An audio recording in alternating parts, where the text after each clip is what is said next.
All right, y'all, Mr. Bass, got a new one going. We're supporting today. We got some springboard notes talking about properties by the pound, what we were just doing.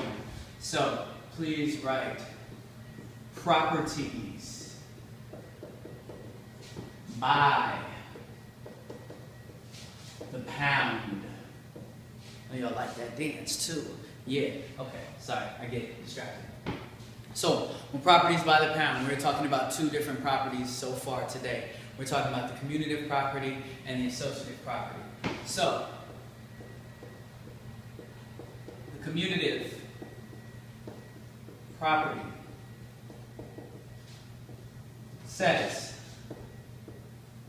with addition and multiplication,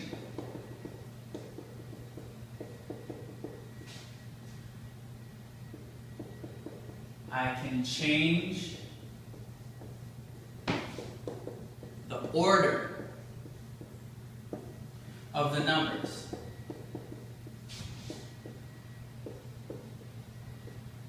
without changing the answer.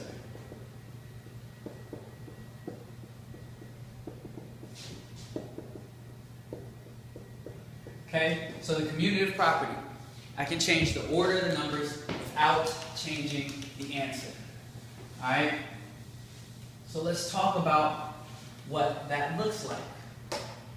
Alright, so for example, if I take 7 plus 5 plus negative 2, that's going to be the same as 5 plus negative 2 plus 7. Same numbers, but different order. Let's see if it works. 7 plus 5 is, what is that, 12? 12 plus negative 2 is, 10. Let's see if these are equal. 5 and negative 2 is 3. 3 plus 7 is 10. So you can see, I changed the order, and it didn't change my answer. That works with addition, and it also works with multiplication. Let's see.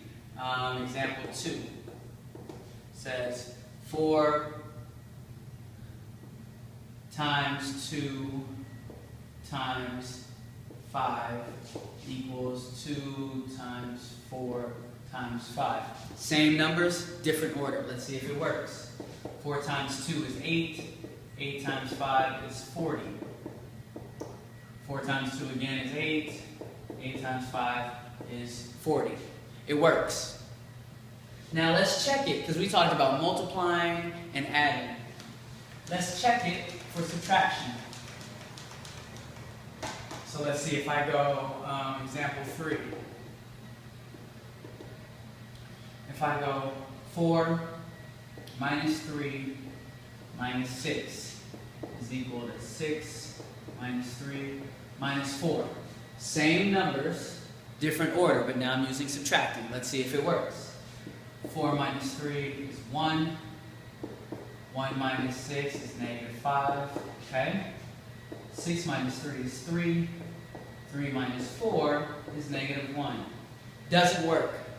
Does not work. This is called a counter example. Something that does not work. So I put the slash through the equal sign. Okay? So that's your commutative property. There's a shortcut I came up with to remember the commutative property. And here's what it is. Okay? Commutative property shortcut. So help you remember it. Commutative sounds like community. And I want my community to be in order. So to help you remember order, I just remember I want order in my community. Commutative property sounds like community. And with the commutative property, I change the order. Those are your key words. I want order in my community. Oh yeah, the commutative property changes the order. Now, let's move over to the associative property. Okay? So now, the associative property. Okay? Remember, this was the one that dealt with the parentheses and how you grouped numbers together. So now, the order doesn't change, but the way that I group them changes. So, with the associative property, I'm going to close these windows, it's kind of loud out here.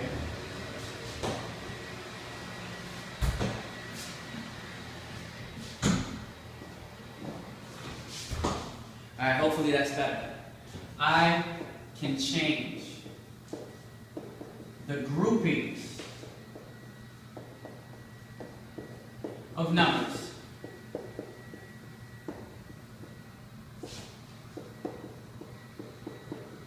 that I add or multiply. And it does not change the answer. Okay, so I can change the grouping and it does not change the answer. Right? So an example of this one would say, example of the associative property would say something like 3 plus 4 plus 6, and I'm going to group 3 and 4 together equals 3 plus 4 plus 6. Notice, the order did not change, but what did I change? The grouping. So now, let's see if this is true. 3 plus 4, I have to do first is 7. 7 plus 6 is 13. This time I do 4 plus 6, which is 10. And 10 plus 3 is still 13. I changed the grouping now, and I still got the same answer. Let's see if it works for multiplying. Okay, I go 2 times 8 times 2. That's bad. 2 times 8 times 3 equals 2 times 8 times 3. Let's see if it works. Now 8 and 3 are grouped, so I do that. 8 and 3 is 24. 24 times 2 is 48. Now 2 and 8 are grouped. 2 times 8 is 16. 16 times 3 is also 48. It works. But now we need to check. It says only adding and multiplication. Let's just check one. Let's see if it works for division. What do you think's gonna happen, guys? Alright, so it says 12 divided by 4 divided by 2 equals 12 divided by 4 divided by 2. Let's see. What is 12 divided by 4? It's 3. 3 divided by 2 is the fraction, we'll just call it the fraction 3 over 2. Okay. What is 4 divided by 2? It's 2. 12 divided by 2 is 6. 3 over 2, not equal to 6. Doesn't work for division, doesn't work for subtraction. Let's talk about the shortcut. The shortcut says, so, shortcut to remember associative property says, associative is the key word. I associate. I hang out with. I pledge allegiance to a particular group of people. What are my key words in there? There are 2 of them. Circle them right now. Hopefully you just circled associate, which goes along with associative, and group, which talks about changing the grouping. The associative property changes the grouping. If I need help remembering, oh, I associate with a group of people. Associative changes the grouping. So, there we have those first two properties. Hopefully you've seen them. Hopefully we had a couple of shortcuts that'll help you out. I'm feeling real good. You guys did good work today. You're working hard. You're going to keep getting better. I'm your biggest cheerleader. Bass.